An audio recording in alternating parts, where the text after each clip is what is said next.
tell us your name, who you are, and who your dad is. Okay. I'm Margaret Borland, daughter of John Borland. My father was just a young man when he was sent to war. He was part of the 51st Highland Division, fighting on the shores of Saint-Valery-en-Caux.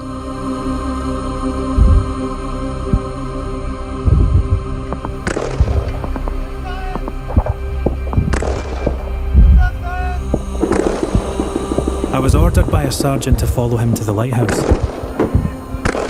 The poor man had lost his mind. It had all become too much.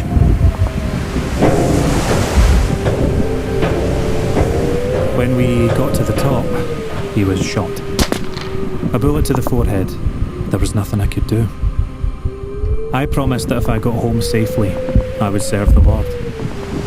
I carried his rifle back along the seawall at the base of the cliffs. That's when I was captured. They marched me up and I began what would be a very long journey to Poland. As I walked, a piece of paper fluttered in front of me. I picked it up and slipped it into my pocket. I didn't know what it was. Later I realised it was a page from the Bible. A tract. I never found out who it belonged to, but it became everything to me. He used it to take services in the prisoner of war camp in Poland. Conditions in the camp were dreadful. In the winter, they would have to go outside, crack open the ice to get water of any kind. Food was, well, black bread, they called it. That's all they got, a couple of slices a day. Very badly treated, emotionally, physically, mentally. It was very challenging for the men.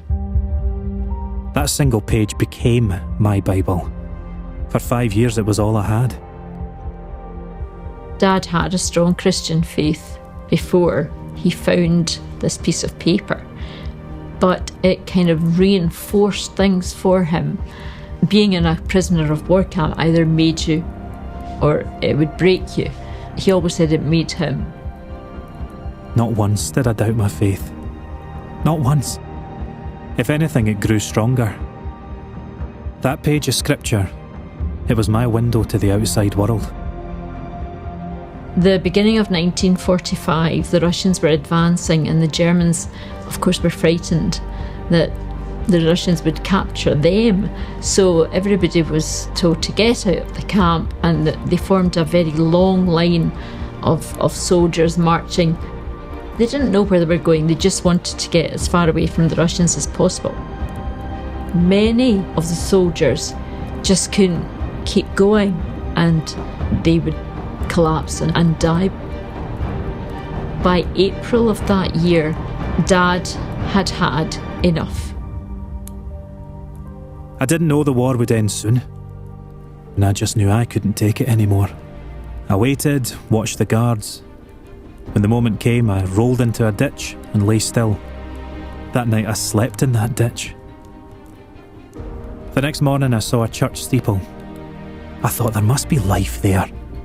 I made my way towards it. When I reached the road, a tank came towards me. And he just put his hands up, thought, this is the end. It was American. They couldn't believe I'd been in Poland for 5 years. They gave me the first real food I had in all that time. Ever since that day at the beach, I always felt there was a guardian angel watching over me. When Dad came home, he gave his life to serving others through Sunday school, boys' brigade and football coaching.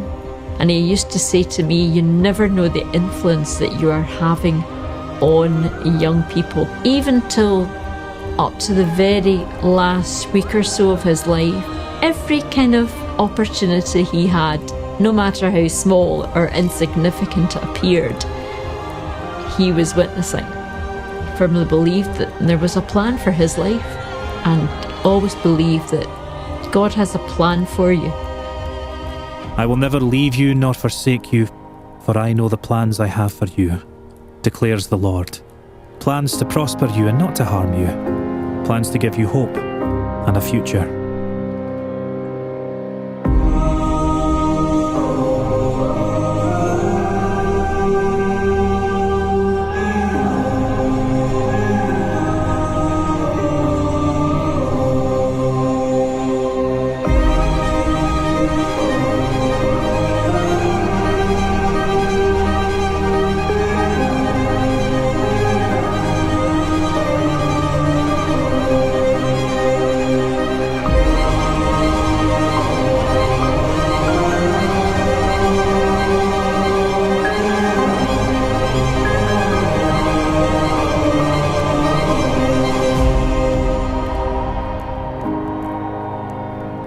I feel quite honoured to know that this is going to have an effect long after his death. He's still witnessing, as it were. I think that's quite amazing, actually.